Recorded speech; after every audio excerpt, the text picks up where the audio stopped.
Network to the world. Subscribe now to the Hot 97 YouTube channel. It's Ebro in the Morning with Laura Stiles and Rosenberg. Yo, ladies and gentlemen, Ebro, Laura Rosenberg. We got one of hip-hop's greats on the line. AZ in the room. What's happening, man? How are you? What's going on, family? Yo, Feel man, good. Congrats on this new project, Do or Die 2. The follow-up to one of your great projects. Why Do or Die 2 now? I think it was time. You know, when I first signed my contract in '95 with Do or Die, it said you have 9 albums. I signed for 9 albums. Wow. I was like, wow. I'm like, okay, I'm scared to do my first one. I got 9, but as time went on and I put out albums, I just felt like I'm matured enough and it was just time. Like all the greats do it. Like once you complete the cipher, you just bring it back home and put the sequel out. Is that why you had the album 9 Lives? Was that based on the deal or no? Nah.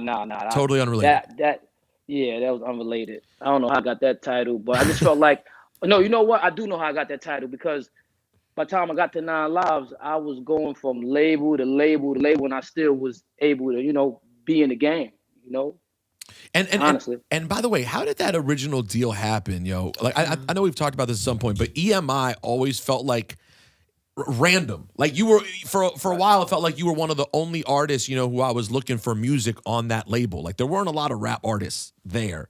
How did that end up being the spot? But see, that's why I went to EMI because they had Google, they had Gangstar there. But I felt like at that time when you know, me being on Illmatic, every label wanted me, but I wanted to go somewhere where I could have been like the nucleus, like, you know, like if I would have represented, you wanted to be the franchise player.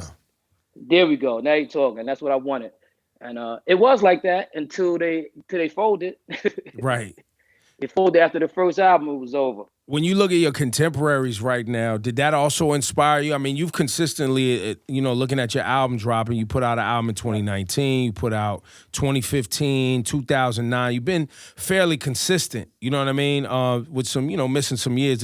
I think from 2009 to 2015. Did you drop a project before that? Freeway collab? Nah, you know what? That was like mixtapes I put out since '09 or 2010, and since then I was just putting out mixtapes. I haven't dropped a full body of work to actually now. Got it. And so are you looking around at cats, you know what I mean, specifically Nas, even Hove, and cats that continue to put out material? Did that also give you a little bit more confidence to drop right now? You could say that, you know, because Sonics constantly change. I was just waiting for the right time, and with everything going on with, you know, the lyrics coming back, it just felt it was time. That's all. Got it.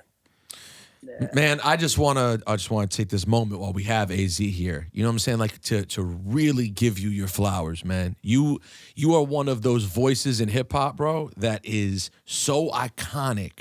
Like I was in the car the other day listening to an old Flex mix from '96, and one of your joints came on, and I was just, the second you hear your voice, you have one of the most identifiable, true MC voices ever in hip hop. And for me, Ebro, first of all, you know, AZ came on my radio show. AZ, I don't know if you remember this.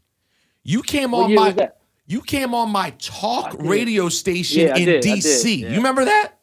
Oh, no, I was talking about Nas. No, I didn't remember that. Yo, pre-97 in Virginia, in Fairfax, you came on. I guess you were promoting the album maybe with the Come Up. It was maybe one of those joints around that time.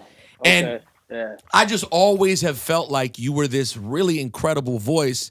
And you definitely get your flowers. It's not like people don't know that AZ's the man. But I just want to publicly, while we have you in this forum, tell you, man, salute one of the great lyricists and voices, man.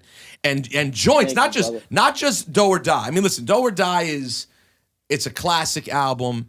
But I mean, look, that Sugar Hill is on that joint, B. That Sugar Hill was for me. It was always Ho Happy Jackie. Happy Jackie. What happened to Jackie?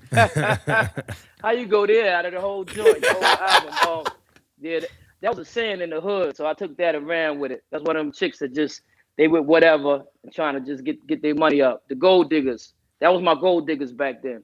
An Uncut Raw to me might have always been my favorite joint on that album. That's real. But yeah, man. So wait, on this project though, you came back with a serious list of producers. I love the Pete Rock joint. But Pete Rock joint's crazy. What was the process for getting this done? Were you bringing everyone in studio, or was this over quarantine and you were reaching out to people via text and email, et cetera? Most of it was email, but I think a few was in the studio. Like Bink was in the studio, the Rockwilder joint was in the studio, and Buck Wild was in the studio. But everybody else was email. Oh, and where are you mostly based, AZ? You're around here, right? Yeah. I'm in Jersey. I've been to right over the water. On this album, anybody looking for Do or Die 2, if you didn't know it was out, you got Rick Ross on the track, Jaheim, Conway the Machine, Dave East. I was surprised to see T-Pain, man. How did that come together? Yeah. You know what? That was one of the songs that was done a little bit before the album came in a full circle, but I just always wanted to work with T-Pain. Like he was official, regardless of all the slack he was getting with the auto-tune. You knew he was talented. He was the man at one time. He was the man. Like, you gotta give it up, you know. And I just want to work with him. But linking with MCs like Ross, Conway the Machine, and Dave East, And Lil Wayne. and Lil Wayne. Was that? I mean, talk about you said lyrics are back. And you noticed that there was a resurgence of people really focusing on bars, and there has been, but now with, streaming and social media, not only can the fans, but the artists can really carve out their lane and not have to compromise. On this album, you really get to the bars, but why these MCs for you? I just felt like everybody got busy. Ross definitely, carry on tradition. He picked up the torch, and he a spitter. And then Conway and them, forget about it. They came through and just, they put their name in the game nice and easy. And Wayne, of course, So I just felt everybody was spitters, and it was great to reach out to them and just get the response back that I got, because it was an automatic thing. It wasn't like a delay, like, all right, I think about it. It was like, all right, let's get it done. Right, I can imagine Wayne was super excited. Wayne's a fan. Wayne's a fan of the music and the art. Here's the funny thing, right? So the album was kind of done. I reached out to Wayne like, yo, I need you on a joint. I'm trying to get a producer, and I said I got a joint with Alchemist and Conway. He's like, yo, send that. And I'm thinking, I just wanted something different with him, but he know how Alchemist get down. He was like, yo, just send that. I want that one. I was like, all right, let's go. And he sent it right back. Yeah, and he caught wreck. He said caught wreck. Yeah, he caught wreck. He caught wreck. I heard that in 100 years. Have you been over time like in communication with Lil Wayne? It's not, you guys aren't necessarily the two MCs that we would expect to be in regular communication. Nah, not at all. But I did run into him because they was at Universal when I was signed to Motown. I ran into them, Cash Money, probably once or twice, but I just reached out.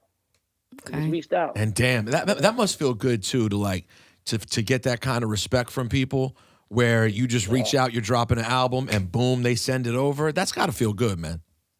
Yeah, I mean, beautiful thing. He's like, look, man, beautiful thing, man.